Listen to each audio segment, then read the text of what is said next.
Hey guys, I'm going to be talking about Article 7 from this week's material, which goes over a variety of topics that include the Darwinian theory, functionalism, as well as the first American psychological revolution. Functionalism is a dominant force in American psychology at the turn of the 20th century. It's often covered in historical textbooks, and they typically cite William James as the inspiration, and John Dewey and James Roland Agnell as the main proponents. While it's usually described as influenced by Darwin's theory of evolution, the nature of this is sometimes vague and not super clear. The traditional narrative frames functionalism as being in debate with structuralism, and this idea was put forward by Edward Titchener, and then it was eventually overtaken by John Watson's behaviorist revolution. However, this Article 7 challenges that idea, arguing that functionalism was not just influenced by Darwin, but is a radical effort to establish psychology on evolutionary principles.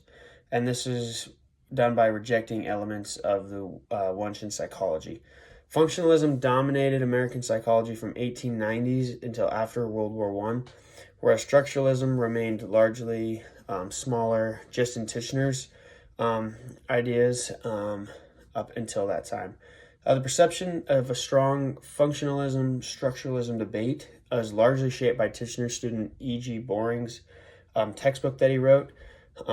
Furthermore, the article contends that behaviorism, while conceptually shifting the focus from consciousness to behavior, got many of its methods and interests from functionalism. Ultimately, this article is arguing that functionalism is represented a lot in the first major revolution in American psychology, and this eventually paved the way for behaviorism.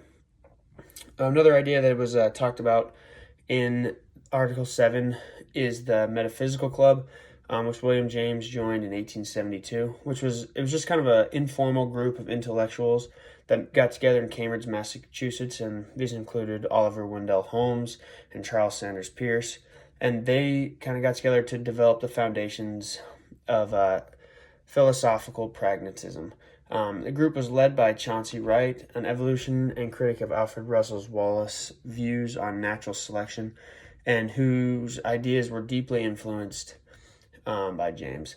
Wright argued on the evolution of consciousness and was inspired by James to defend consciousness as an adaptive function in contrast to Thomas Huxley's mechanist view. James later integrated these ideas into his seminal Principles of Psychology and argued that consciousness evolved to aid survival by influencing behavior.